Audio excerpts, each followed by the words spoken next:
Assalamualaikum warahmatullahi wabarakatuh. Sahabat-sahabat, ada 6 perkara yang apabila kita kerjakan ketika hidup sekarang di dunia ini dan menjadi rutinitas kita sehari-hari, apalagi semuanya sangat bagus bisa kita lakukan, kalaupun toh tidak salah satunya kita rutin lakukan, yang apabila kita mengerjakannya itu bisa menjadi sebab layaknya kita mendapat syafaat pada hari kiamat.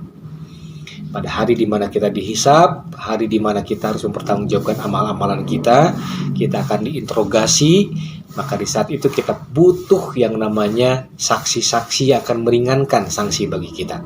Saksi-saksi yang akan bisa menyelamatkan kita dari ancaman dan dari siksaan Allah Subhanahu wa taala. Apa saja ke-6 perkara tersebut yang akan bisa datang memberi saksi kebaikan bagi kita, menolong kita, memberi syafaat kepada kita?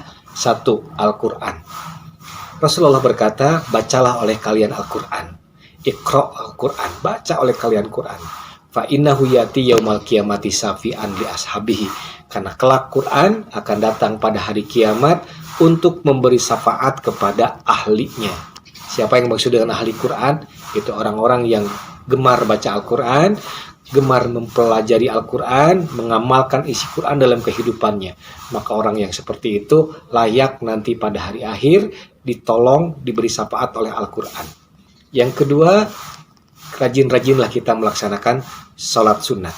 Rasulullah mengatakan, sesungguhnya ketika kita dihisab tentang amalan sholat wajib kita, dan ternyata dalam sholat wajib kita ada kekurangan, ada bolongnya di sana dan di sini, maka lantas Allah berkata kepada malaikat, tolong perhatikan, barangkali ada amalan sholat sunat yang dilakukan oleh si hamba itu. Jika ada, maka tutupi sholat wajibnya, kekurangannya dengan sholat-sholat sunat yang pernah dia lakukan. Yang ketiga, laksanakan saum sunat. Saum sunat ini juga termasuk salah satu amalan yang kalau kita kerjakan, nanti pada hari kiamat akan menjadi pemberi syafaat kepada kita dengan seizin Allah. Al-Qur'anu wa saumu yasfa'ani yaumal qiyamah. Quran dan saum itu 2 perkara yang akan datang bisa memberi syafaat nanti pada hari kiamat. Apalagi di bulan Muharram. Nanti tanggal 10 Muharram, dan syukur-syukur kita bisa melaksanakannya dari tanggal 9 Muharram, kita disunahkan untuk saum Muharram. Yang keutamaannya kita sudah paham, akan bisa menjadi sebab terhapusnya dosa-dosa kita setahun yang lalu.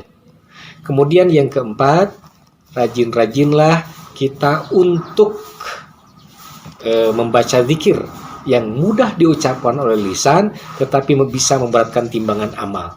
Zikir apa itu? Ucapan subhanallah wa bihamdihi subhanallahil azim. Ini sabda Rasulullah SAW. Kalimatani khafifatani bilisan saqilatani bil mizan.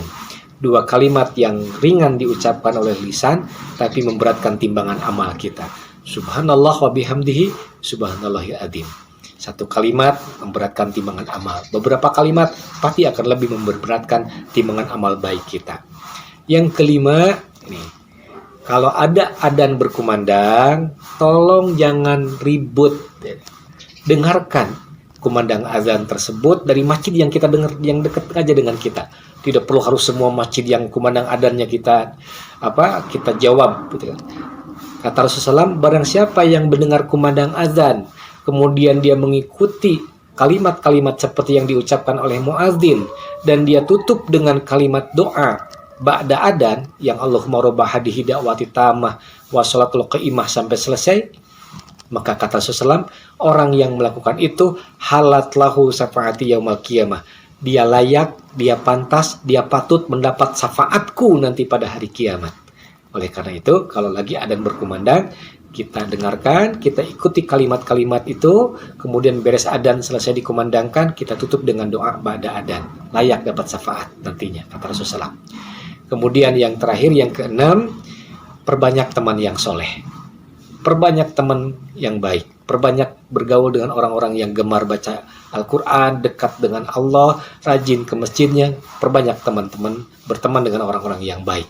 Kenapa? Karena nanti pada hari akhir, teman yang baik akan datang, bisa memberi syafaat, bisa menolong kita, supaya kita nanti selamat, dan kemudian bisa berkumpul dengan sesama orang soleh di surga. Itulah 6 perkara yang apabila kita lakukan bisa menjadi sebab layaknya kita mendapatkan syafaat atau pertolongan pada hari kiamat. Mudah-mudahan bermanfaat. Assalamualaikum warahmatullahi wabarakatuh.